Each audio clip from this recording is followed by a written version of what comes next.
मैं आपसे to the point manifestation के वो सवाल पूछूंगा जो मेरी ऑडियंस मुझे कई बार पूछती है, and at the same time मेरे भी कुछ सवाल है।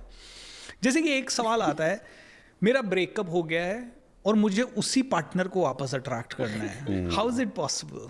Is it possible? Can it work? And how can a person, I know that मैंने जो आपसे सीखा है कि हम स्पेसिफिक पर्सन को शायद नहीं अट्रैक्ट कर सकते, बट उसकी क्वालिटीज जो हमें उस पर्सन के अंदर क्वालिटीज चाहिए वो सारी क्वालिटीज अट्रैक्ट कर सकते हैं। So what is the actual formula to attract your soulmate?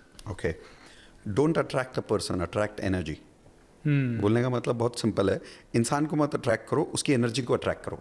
Example, मान लो किसी इंसान को अट्रैक्ट कर भी लिया और बाद में प्यार नहीं मिला तो एब्सोल्युटली, या लड़ाई हो गई तो so then the mind says के इतना पाके भी कुछ नहीं मिला, कुछ नहीं मिला। अगर दिमाग से ये स्टेटमेंट निकल रहा है कि इतना पाके भी कुछ नहीं मिला, तो मतलब मैनिफेस्टेशन ही गलत था। हमको कभी प्रोसेस मांगना ही नहीं है कि प्यार इस इंसान से चाहिए, जॉब इस कंपनी से चाहिए, वेट लॉस इस प्रोसीजर से चाहिए। True. नहीं, डायरेक्ट एंड रिजल्ट कि मुझे ये इमोशन चाहिए। तो मैनिफेस्टेशन में हमेशा मैं ये कहता हूँ कि गोल मत मांगो, इमोशन मांगो। एब्सोल्युटली, गोल आता जाता रहता है, जो चाहिए उस गोल से वो तो इमोशन है ना। तो शादी से किसी को क्या चाहिए? इमोशन बताओ। प्यार चाहिए, सेटिस्फैक्शन चाहिए, मे बी एक सिक्योरिटी चाहिए, फ्रेंडशिप चाहिए, कंपेनियनशिप चाहिए, राइट? राइट। तो ये शब्द लिख लो और रोज सिर्फ यही बोलो, I have a companion, I am happily married, wow, I have love in my life, I am experiencing love every day in my life. Awesome. अब ये मैनिफेस्टेशन बोलने की जरूरत ही नहीं पड़ेगी, I attracted this girl in my life. True, क्योंकि the point is not the girl, the point is not the boy, the point is the love.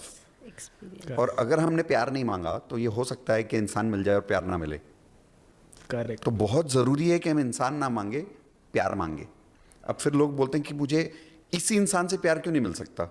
True, उसका जवाब तो भगवान के पास ही है। मुझे नहीं पता क्यों, बट मैं ये जानता हूँ कि अगर, जो मैं एग्जांपल अपने मैनिफेस्टेशन वर्कशॉप में, इफ यू रिमेंबर, घर पे बोलता था मैं, करेक्ट, कि सामने 10 नल है, राइट, आप पानी मांगो ना जी, पर आप जिद पे पड़ गए हो कि मुझे 4 नंबर नल से ही पानी चाहिए, और 4 नंबर में नहीं है, शायद नहीं है, या वो नल किसी और के लिए बुकड है। हाँ, लेकिन यूनिवर्स बोलता है तू क्या चाहिए, बोल, पानी चाहिए, पानी चाहिए ना, मिल जाएगा। इससे क्या मतलब है कि हाँ, कौन से नल बस अब से? नजर रख 10 नल पे, जहां पानी आ जाए घुस जाना। Correct, correct, correct. So ask for energy, ask for emotions, ask for love. Love तो मिल जाता है, लव तो अबंडेंस में है। इंसान की कमी हो सकती है, प्यार की कमी नहीं है दुनिया में।